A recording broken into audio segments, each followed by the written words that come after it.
அதே போலதான் பொங்கல் பண்டிகைக்கு இந்த வருஷம் சகோதரிகளுக்கெல்லாம் 2,23,00,000 குடும்பங்களுக்கு தலா 3,000 ரூபாய் வந்துச்சா இல்லையா? கொடுத்தோமா இல்லையா? இப்ப வாங்கினீங்களா இல்லையா? இப்ப சட்டத்தை கண்டா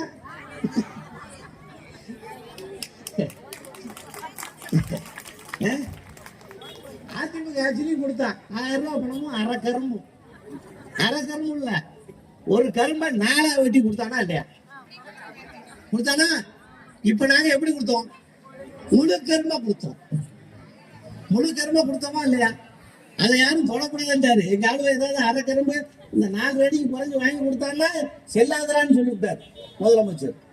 இந்த 4 அடி கரும்பு அத்தனை விவசாயிகளும் அந்த தொழிலாளர்களும் தாய்மார்கள் ஏறத்தாழ 2,23,00,000 குடும்பம்.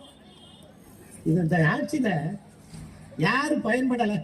இங்க உட்கார்ந்து இருக்க அந்த சகோதரியா இருந்தாலும் சரிதான், முத்துலட்சுமியா இருந்தாலும் சரிதான், நம்முடைய அவைத்தலைவராக இருந்தாலும் சரிதான், ஏன் எம்எல்ஏ அவரு தம்பி சேமதுரை, தம்பி ராஜேந்திரன், ஒரு நம்ம பொருளாளர் புனிதா, நாங்க மட்டும் நான் வரையும் இந்த ஆட்சியில பயன்படாதவங்க யாராவது இங்க உட்கார்ந்துருக்கலாம் சொல்லுங்க.